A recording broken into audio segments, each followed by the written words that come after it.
Hi అండి. ఈరోజు కథలోకి వెళ్ళే ముందుగా మీకొక చిన్న రిక్వెస్ట్. నా ఛానల్‌ని ఈరోజే గనక మీరు చూస్తున్నట్లయితే నా ఛానల్‌ని సబ్స్క్రైబ్ చేసి లైక్ చేయండి. సముద్రంలో ఒక ద్వీపం ఉంది. ఆ ద్వీపంలో నివాసులు ఇద్దరే ఇద్దరు. ప్రాస్పెరో పేరున్న ఒక వృద్ధుడు, చాలా అందమైన యువతి అయిన అతని కూతురు మిరాండా. ఆమె ఈ ద్వీపానికి చాలా చిన్న వయసులోనే రావడం వల్ల ఆమెకి తన తండ్రి మొహం తప్ప వేరే మానవ మాతృని మొహం చూసిన గుర్తు లేదు. వాళ్ళు ఒక గుహలో జీవిస్తున్నారు. అది రాతి నుంచి మలచబడి ఉంది. అది అనేక గదులుగా విభజించబడి ఉంది. వాటిలో ఒకదాన్ని ప్రాస్పెరో తాను చదువుకునే గదిగా పరిగణించేవాడు.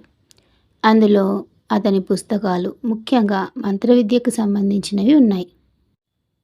ఆ రోజుల్లో చదువుకున్న వాళ్ళందరికీ దీని మీద చాలా మోజుగా ఉండేది. ప్రాస్పెరోకి ఈ విద్య తెలిసి ఉండడం చాలా మేలు చేసింది. విధి విలాసం వల్ల అతను ఈ ద్వీపానికి విసిరివేయబడ్డాడు. ఇక్కడ సైకోరాక్స్ పేరున్న మాంత్రికురాలు రాజ్యమేలేది. ప్రాస్పెరో ఇక్కడికి రావటానికి కొంతకాలం ముందే ఆమె మరణించింది. ఈ సైకోరాక్స్ చెప్పిన దుర్మార్గపు పనులు చేయడానికి ఇష్టపడని వాళ్ళని పెద్ద చెట్టు తొర్రల్లో బంధించి వేసేది. వాళ్ళందరినీ తనకు వచ్చిన మంత్రవిద్య వల్ల ప్రాస్పెరో విడుదల చేశాడు. అప్పటినుంచి మంచివైన ఈ భూతాలు ప్రాస్పెరోకి విశ్వాసంగా ఉన్నాయి. వాటిలో ముఖ్యుడు ఏరియల్. సరదాగా ఉండే భూతం ఏరియల్ది. అట్టే అల్లరి చేసే స్వభావం కాదు. కానీ కాలిబన్ అనే భీకరమైన భూతాన్ని ఏడిపించడంలో మాత్రం అంతులేని ఆనందాన్ని పొందేవాడు. ఎందుకంటే అతను తన పాత శత్రువు సైకోరాక్స్ కొడుకు. ప్రాస్పెరో ఈ కాలిబన్ని అడవుల్లో చూశాడు. అతని రూపం వింత ఆకారంలో ఉండేది. మనిషికి తక్కువ, కోతికి ఎక్కువ అన్నట్టు ఉంది. అతన్ని ప్రాస్పెరో తన గుహలోకి తీసుకెళ్ళి మాట్లాడడం నేర్పించాడు. ప్రాస్పెరో అతనితో దయగానే ప్రవర్తించి ఉండేవాడు. కానీ తన తల్లి సైకోరాక్స్ నుంచి పుణికి పుచ్చుకున్న దుర్మార్గం అతన్ని మంచిదిగా కానీ, పనికి వచ్చేది కానీ ఏదీ నేర్చుకోనివ్వలేదు. అందువల్ల కాలిబన్ని బానిసగా చూసేవాడు. అతని చేత కట్టెలు మోయించడం లాంటి బండ చాకరీలు చేయించేవాడు. ఏరియల్ పని అతని చేత బలవంతంగా ఈ పనులు చేయించడం. కాలిబన్ బద్ధకం వేసి తన పని ఎగ్గొట్టి ఏరియల్ దొంగచాటుగా వచ్చి అతన్ని గిచ్చేవాడు. ఒక్కోసారి అతన్ని తప్పుదారి పట్టించి ఏ గోతిలోనో పడేసేవాడు. తర్వాత ఏరియల్ కోతి రూపంలోకి వచ్చి ముళ్ళపందిలా కాలిబన్ దోవలో అడ్డంగా ఉండేవాడు.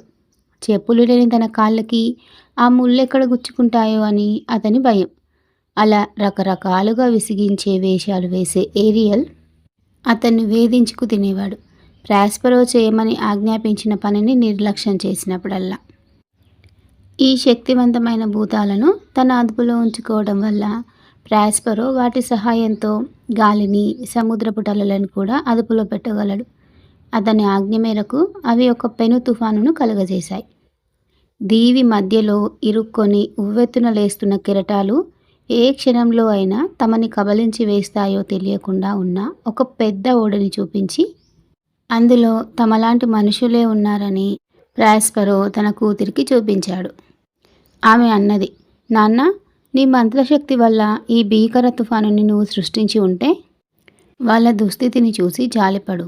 చూడు, ఆ ఓడ తునాతునకలయ్యేటట్టు ఉంది. పాపం వాళ్ళంతా చచ్చిపోతారు. నాకే గనక శక్తి ఉంటే ఈ సముద్రాన్నంతా భూమిలోకి ఇంకిపోయేటట్టు చేసి ఉండేదాన్ని. ఈ సముద్రం ఓడను, ఓడలోని వారందరినీ అలా మింగేయకముందే. అంతగా బాధపడకు మిరాండా, కీడేం జరగలేదు. ఓడలోని ఏ వ్యక్తికి కూడా ఏమీ హాని కలగకూడదని నేను ఆజ్ఞ ఇచ్చాను. నా బుద్ధుల పట్టివైన నీ కోసం, నా గారాల కుమారునివైన నీ కోసం తప్ప నేను వేరే ఏమీ చేయలేదు. నువ్వెవరో, ఎక్కడి నుండి వచ్చావో నీకు తెలియదు.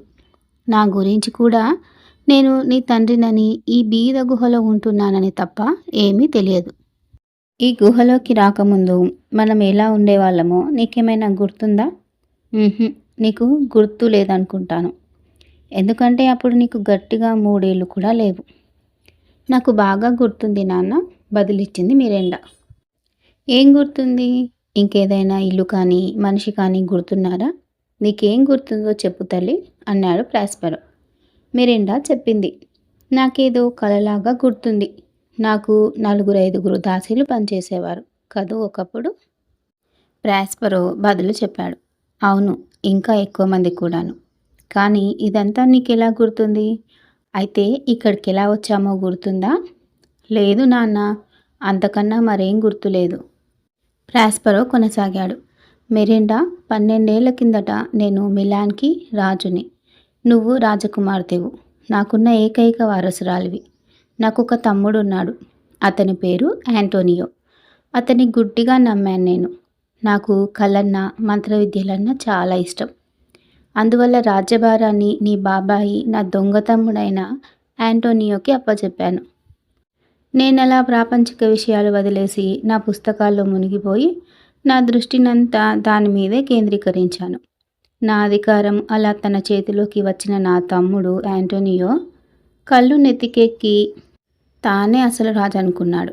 నా కింది ఉద్యోగుల్లో తనే బాగా పేరు సంపాదించడంతో అతనిలోని రాజ్యాకాంక్ష పెరిగి నా రాజ్యాన్ని కాజేయాలనుకున్నాడు.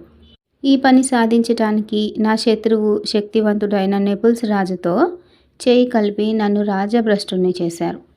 అందువల్ల అప్పుడే వాళ్ళు మనల్ని చంపలేదా? అడిగింది మిరిండా. లేదమ్మా, చెయ్యలేదు. నా ప్రజలకి నా మీద ఉన్న ప్రేమ అంత గట్టిది. యాంటోనియో మనల్ని ఒక ఓడలో ఎక్కించి సముద్రంలో కొంత దూరం ప్రయాణం చేశాక ఒక ఓటి పడవలోకి బలవంతంగా మార్చారు.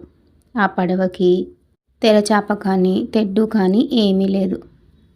అందులో మనని వదిలేశాడు, అక్కడ చచ్చిపోతామని. కానీ నా కొలువులో పనిచేసే ఒక దయగల రాజోద్యోగి గాంజాలో అనే వ్యక్తికి నేనంటే ప్రాణం. అతను రహస్యంగా ఈ పడవలో మనకి కొంచెం నీళ్లు, ఆహారము, విలువైన దుస్తులు, నా రాజ్యాన్ని మించి నేను అపురూపంగా చూసుకునే కొన్ని వస్తువులు, పుస్తకాలు ఉంచాడు. ఓ నాన్న, ఆ సమయంలో నేను నిన్నెంత ఇబ్బంది పెట్టానో కదా అంది మిరిండా. లేదు తల్లి, నువ్వు దేవదూతలాగా నన్ను ఆ సమయంలో కాపాడావు. నువ్వు అమాయకంగా చిందిస్తున్న చిరునవ్వులు నా కష్టాలని భరించే గుండె ధైర్యం ఇచ్చింది. మనం ఈ నిర్మానుషమైన ద్వీపానికి వచ్చేదాకా మన దగ్గర ఉన్న ఆహారం సరిపోయింది. అప్పటినుంచి నాకు అత్యంత ఆనందాన్ని ఇచ్చేది నీకు విద్య బోధించడం మిరిండా. నువ్వు బాగా నేర్చుకున్నావు. అందుకు భగవంతుడు నిన్ను అభినందించుగాక. ఇప్పుడు దయచేసి చెప్తావా నాన్న, ఈ తుఫానుని నువ్వెందుకు సృష్టించావో? ఆమె తండ్రి చెప్పాడు. అయితే విను. ఈ తుఫాను ద్వారా నా శత్రువులైన నెపుల్స్ రాజు, దుర్మార్గుడైన నా తమ్ముడు ఈ ద్వీపానికి రావాల్సి ఉంది. అలా చెప్పాక ప్రాస్పరో తన మంత్రదండంతో సుతారంగా తాకేసరికి ఆమె గాఢ నిద్రలోకి వెళ్ళిపోయింది. ఎందుకంటే అప్పుడే ఏరియల్ భూతం అక్కడికి యజమాని దగ్గరికి వచ్చాడు. తుఫానును రేపి దానివల్ల కలిగిన బీభత్సాన్ని వివరించి అందులోని వారెలా చెదరగొట్టబడ్డారో వివరించడానికి. మిరిండాకి ఈ భూతాలు ఎన్నడూ కనబడేవి కాదు. అయినా ప్రాస్పరోకి ఆమె ముందు తాను గాలిలో మాట్లాడుతున్నట్టు అనిపించడం ఇష్టం లేదు. ఓ ధైర్యమున్న భూతమా, నీ పనిని ఎలా నిర్వర్తించావు? ఏరియల్ తుఫాను గురించి కళ్ళకు కట్టినట్టుగా వివరించాడు. నావికులను ఎలా భయపెట్టాడో, రాజు కొడుకు ఫెర్డినాండ్ అందరికన్నా ముందుగా సముద్రంలోకి ఎలా దూకాడో, అతని తండ్రి తన కొడుకుని అలలు ముంచెత్తేసి ప్రాణాలు తీసుకొని ఉంటాయని ఎలా భావించాడో చెప్పుకొచ్చాడు. కానీ అతను క్షేమంగా ఉన్నాడు. ద్వీపానికి ఒక మూల చేతులు కట్టుకొని తన తండ్రి సముద్రంలో మునిగి చచ్చిపోయి ఉంటాడనుకొని విచారంగా ఏడుస్తున్నాడు. అతని వెంట్రుకకి కూడా ప్రమాదం జరగలేదు. అతని రాజరికపు దుస్తులు సముద్రం నీటితో పూర్తిగా తడిసినా అంతకు ముందు కంటే కూడా తాజాగా ఉన్నాయి. అది నా ఏరియల్ అంటే. అతన్ని ఇక్కడకు తీసుకురా. ఈ యువరాజకుమారుడు నా కూతుర్ని చూసి తీరాలి. రాజు, నా తమ్ముడు ఎక్కడ ఉన్నారు? అడిగాడు ప్రాస్పరో. ఏరియల్ చెప్పాడు. వాళ్ళు ఫెర్డినాండ్ని వెతుకుతుండగా నేను వచ్చేశాను. అతను చచ్చిపోయాడన్న భ్రమలో ఉండడంతో అతడు దొరుకుతాడన్న ఆశ లేదు వాళ్ళకి. నావికుల్లో ఒక్కరు కూడా మాయమవ్వలేదు. కాకపోతే ఎవరికి వారే తామొక్కరే బ్రతికి బట్ట కట్టామనుకుంటున్నారు. ఓడ కూడా భద్రంగానే ఉంది రేవులో, వాళ్ళకి కనబడకుండా. ఏరియల్, నీకు అప్పగించిన పనిని నువ్వు చక్కగా చేశావు. కానీ చేయాల్సిన పని ఇంకా ఉంది అన్నాడు ప్రాస్పరో. ఇంకా పనుందా యజమాని? మీరు నాకు చేసిన వాగ్దానాన్ని ఒకసారి గుర్తు చేయనియండి. మీరు నాకు స్వేచ్ఛని ప్రసాదిస్తానన్నారు. నేను మీకెంతో సేవ చేశానని గుర్తుంచుకోండి. మీతో అబద్ధాలు చెప్పలేదు, తప్పులు చేయలేదు. సనుక్కోకుండా గొనుక్కోకుండా మీకు సేవ చేశాను అన్నాడు ఏరియల్. అలా ఎలా? నేను నిన్నెటువంటి ఆపద నుంచి రక్షించానో అప్పుడే మర్చిపోయావా? వయోభారంతో, అసూయతో సగానికి సగం వంగిన ఆ నీచపు సైకోరాక్స్ గురించి మర్చిపోయావా? ఆమె ఎక్కడ పుట్టింది? చెప్పు, చెప్పరా? అన్నాడు ప్రాస్పరో. అల్జియర్లో సార్ అన్నాడు ఏరియల్. ఓ అలాగా. అయితే ఇదివరకు నువ్వే స్థితిలో ఉన్నావో నీకు గుర్తుందా? నీకు బొత్తిగా గుర్తులేనట్టుంది. ఈ పాపిష్టి మాంత్రికురాలు సైకోరాక్స్ మానవ మాత్రలు వినరాని దుర్మార్గపు పనులు చేసింది. అందువల్ల అల్జియర్ ప్రజలు ఆమెని అక్కడి నుండి వెళ్ళగొట్టారు. ఆమెని ఇక్కడ దింపి వెళ్ళారు నావికులు. నువ్వు చాలా సుకుమారంగా ఉండటం వల్ల ఆమె చెప్పిన దుర్మార్గపు పనులను చేయలేకపోవడంతో ఆమె నిన్ను చెట్టు తొర్రలో బంధించేసింది. అక్కడి నుంచి నువ్వు చేసే ఏడుపులు పెడబొబ్బలు విన్నాను. ఈ అవస్థ నుంచి నేను నిన్ను తప్పించాను, గుర్తుంచుకో.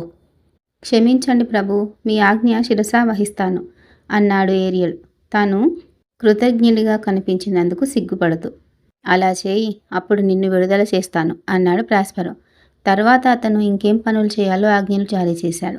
వెంటనే తాను ఫెర్డినాండ్ని ఎక్కడ వదిలాడో అక్కడికి వెళ్ళాడు.